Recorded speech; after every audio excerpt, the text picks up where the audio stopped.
It's Grand Finals weekend of the mid-season Showdown. 3 teams will fight for their chance to prove themselves as the best team in North America, with the stakes high, who will fall short, and who will take the title.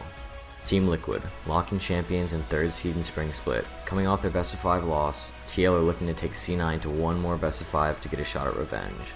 TSM, always in the shadows but never out of it. Late game teamfight masters looking to complete the losers bracket run and win a back-to-back LCS title. Cloud9, the Titans, masters of creativity and unrelenting aggression.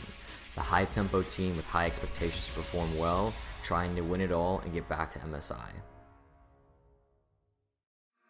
What's up guys, it's Jay from Esports, and there's a lot to talk about with the final weekend of the LCS mid-season showdown coming up. First game of the weekend will be the losers bracket final.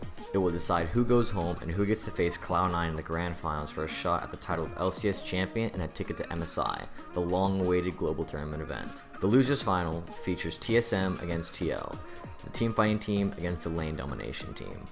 Team Liquid, off the back of Alphari, has always been active in the early laning phases, looking for early dives, kills, and securing any early advantages they can. TSM, on the other hand, has very quiet laning phases, but explosive late games, with players like Power of Evil, Lost, and Sword Art showing up big in team fights. TL needs to secure early leads and snowball the game before TSM has a chance to scale, because if you give even the slightest foothold to TSM, they can turn the entire game around. There are some important matchups to watch here as the two teams clash.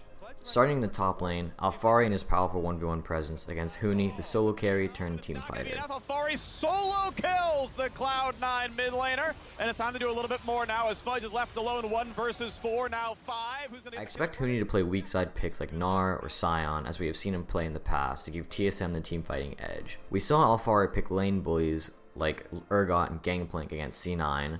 Some of those picks perform better than others, of course, but if Alphari can get ahead, TSM may be in trouble. Next in the jungle, we have Spica and Santorin.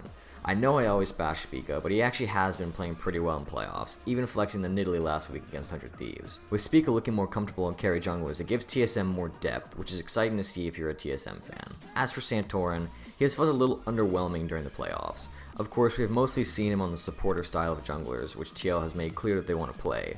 However, if TL can clean up their team fights, they will succeed with Santorin. In the mid lane will be a fun matchup with Jensen and Power of Evil, the two best known control mage players in LCS. However, Jensen does have a wider champion pool, playing things like the Sylas and the Lucian, so I give Jensen the advantage in this matchup because he can pick the Lucian as a lane bully to help the early game that TL likes to play. Okay. Kill Perch TP's joining in now, big stun on the front side, but BlueJAy could be the target. Jensen low, but Hecarim fears 4. Charm on a 3 as well. Knockup's not going to be a kill, and it's time for the healing to come on in. So guess what? Cloud9 do not have the stats to fight. A Fudge Flash will buy some. But we have seen Power Evil during team fights. He's like a lion stalking around the edge of the fight, ready to strike when the moment is right. This fierce teamfight prowess is what makes him and TSM scary. In the bot lane, we have the import support monsters in Sword Art and BlueJAy, along with their ADCs, Lost and Tactical respectively. Both of these supports are extremely good and can turn around games for their teams if on the right picks. Strong team fighters like Rel, Alistar, and Leona will for sure be priority for both teams. We also may see the Senna Tahm Kench combo, maybe even a Nautilus or a Thresh, but putting these two on anything else other than these aggressive supports is just asking to lose. And that could get interrupted.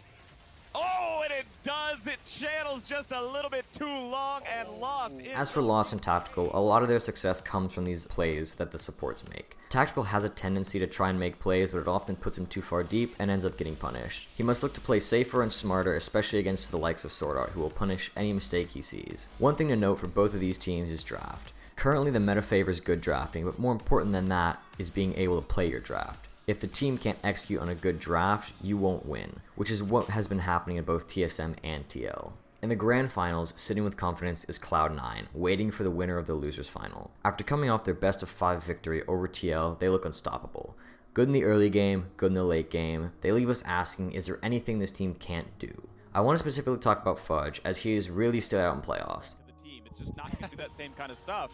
So, you know, Team Liquid hoping the end game can get here, but right now we're just Infinity War, and I mean, right now it's another kill to the top side. Alphari, the ult's not gonna matter. Perks brings it to him instead. It says, thanks, buddy. I'll take that execute. He seems to have a new level of confidence and is looking better and better every day. If he keeps this rate of improvement, he could even be in conversation of being one of the better top laners in the league. On to another piece for C9, Vulcan. So many people, including me, have talked about Sword Art and BlueJAy being the best supports in LCS, but who is in the grand finals?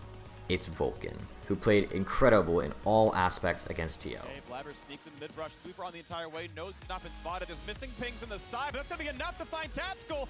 Nothing he could have done about that one. A great hook from the fog of war. Should not have face-checked that brush. His teamfight synergy with Cloud9 is insane, and it seems as though the feared Sven-Vulcan synergy is back in full swing. Next up we have Blabber, who is just styling on his opponents at this point.